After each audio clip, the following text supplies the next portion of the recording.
دیگه حدیث ها میاد جناب رسول صلی الله علیه و آله میگه وقتی خداوند حضرت جبرائیل خلق کرد، جبرائیل علیه السلام میگه در 40,000 سال 2 رکعت نماز خون، و خاطره که شکرانه ای که خداوند او را خلقش کرده است. 20,000 سال 1 رکعت، 20,000 سال 1 رکعت، بسیار نماز طولانی دراز.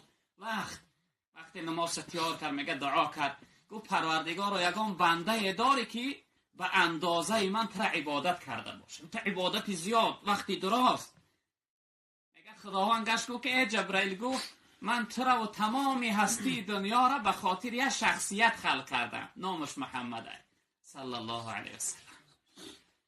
گفت امتی او در آخر زمان به دنیا را میاد، عمر کوتاه داره، 60 سال 70 سال عمرش. در اندک وقت برای من 2 رکعت نماز میخونه.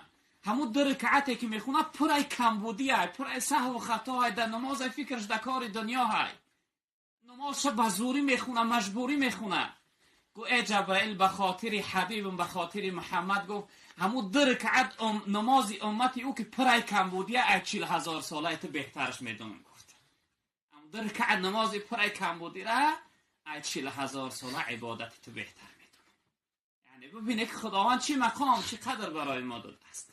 باید که ما با قدر این نعمت ها برسیم که خداوند این قدر مرتبه و مقام برای دیگه امت ها نداد و دیگه پیغمبرها را نداد. الحمدلله که خداوند خودش ما را در قرآن تعریف میکنه، وصف میکنه، میگه کنتم خیر امت اخرج للناس. ای امت های محمد شما فخر کنید، میگه شما بهترین امت در بین تمام امت های گذشته.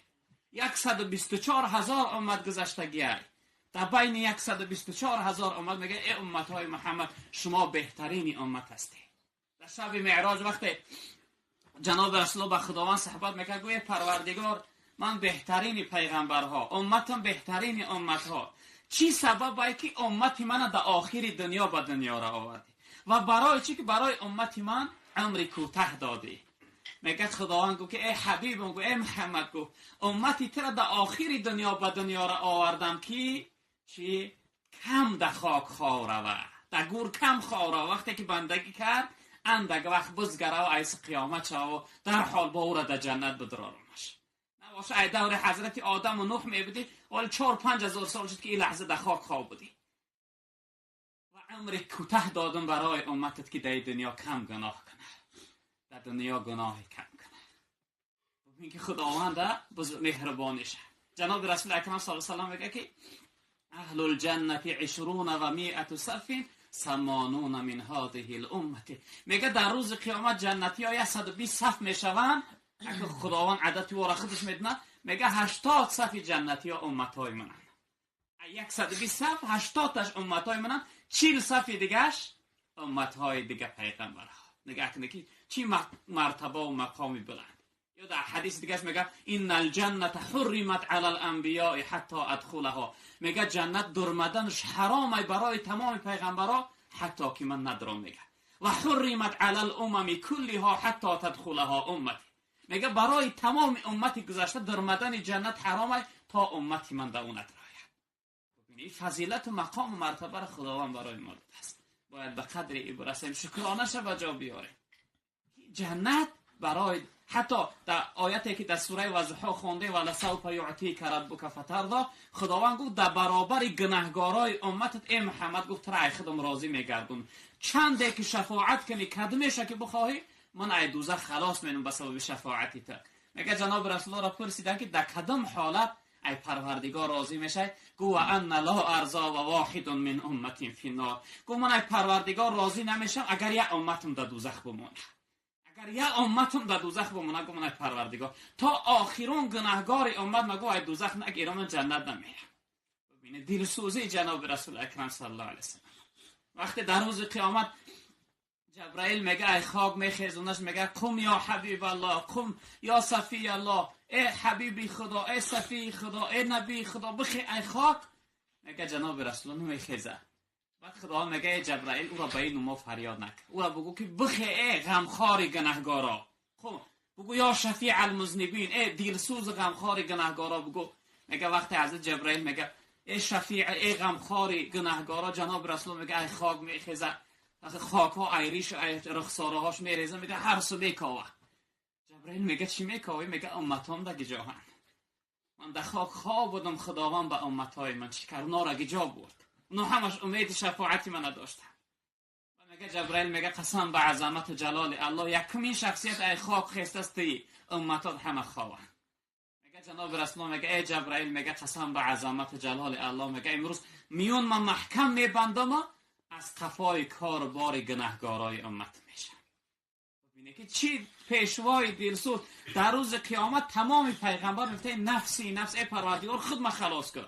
حتی حضرت ابراهیم میخسته میگه که الهی ای پروردگار، میگه انا خلیل که ابراهیم، من دوستی تو، من ابراهیمم، در دنیا با مقام خلیلی رسوندیم، در آخر گفتی سلاما علی ابراهیم، ای ابراهیم تو به سلامتی رسیدی که ای امتحان من سلامت گذشتی، من همو ابراهیمم، لا اسالک الیوم اسحاق ولا اسماعیل، من امروز اسحاق اسماعیل بچه ها ما نمیپرسم، خود ما عذاب خلاص کرد. پروردگار میگه که میگه خلیلی، میگه ابراهیم هل رأیت خلیلا یعذب خلیله، میگه ابراهیم یگان دوست دیده که دوست عذاب داده باشه؟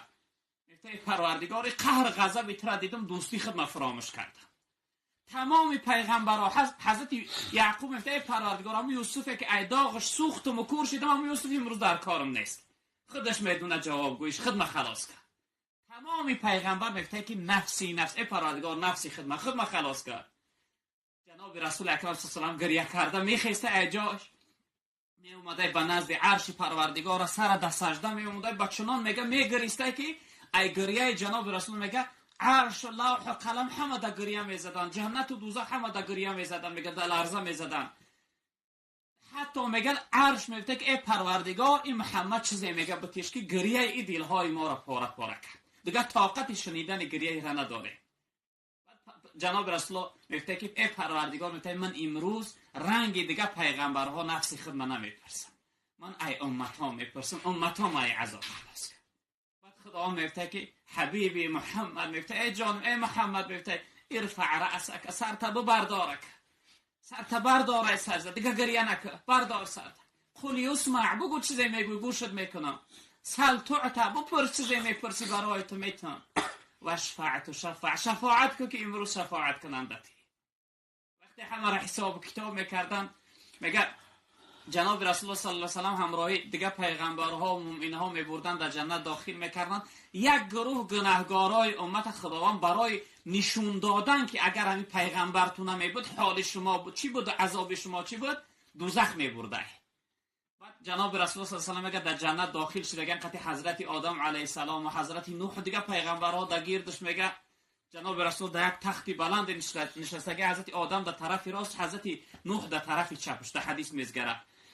بعد میگه در همین حالت حضرت جبرئیل با پل صراط میگذره، نگاه مینه که یک گروه گناهگار امت در عذاب در دوزخ. بعد اونا میگفتن که ای جبرئیل، برای حبیب ما را، پیغمبر ما را، این حالت ما خبردار که ما در دنیا با امید شفاعت او بودیم، خودش رفته است در جنت در راحت، ما در عذاب میجه، برای خبر که حال ما را برای پیغمبرمون. میگه جناب وقتی جبرائیل میرفته است در جنت، میدونه که جناب رسول الله در سرش یک تاج نور موندگی، حضرت نوح در یک پیمانه جنت، میگم شربت های جنت ریختگی داده شده در دست شما ناخورده حاله. بعد جبرائیل میگه که ای محمد، میگه تو در عیش عشرت در خوشحالی امت در عذاب. میگه وقتی جناب رسول الله سخن میشنیده همون چیز ایدش میافتاده، میگه ایدش میافتاده، میگه یک گروه امت در دوزخ در عذاب. اونا گفتن که ما با امید شفاعت او بودیم، خودش در راحت، ما اینجا در عذابیم. میگه جناب رسول الله میخسته بالای تخت نور، دو میگرفته سین دروازه بیرون جنت بیرون بسنی دوزخ. وقتی دو میگرفته میگه خداوند امر میکرده که یک تخت نور رو ببره سوار شد، دیگه سوار نمیشته جناب رسول الله. پروردگار امر میکرده که ای آدم تمام پیغمبران میگه قفاش بدوی. اما پیغمبر میگه ای قفاش می اومدن بازی دروازه دوزخ تا او دروازه بوم میگه که خداوند دوزخ تا برای شما حرام گردونده، ممکن نیست، اجازه نیست در مدن شما. جناب رسول الله گریه میگه من باید بدرم حال امتام ببینم. وقتی که میگه هیچ چیز میگه، بعد خداوند میگه اجازه است پیمانش بدره. در راهی میکردن جناب رسول الله صلی الله علیه و سلم با همراه دیگه پیغمبران میدرمده حال امت میده که در عذاب. بعد میگه پروردگار میگه برای چی که همراهی همین امتام نه آوردی من عذاب تو ای حال اینها خبردار شد. وقتی اینها در دوزخ بودن که جا من جنت بود. جناب جناب رسول الله شفاعت میکرده همون گناهگارا را تو میفته یک انسانه که میگه که لا اله الا الله محمد رسول الله، تو همون انسان میفته ای دوزخ خلاص نکنم من جنت نمیره. یعنی که جناب رسول اکرم صلی الله علیه و سلم چی مقام بزرگ در نزد خداوند داره که پروردگار وعدش کرد که در برابر گناهگارای امت من ترا راضی میکرد.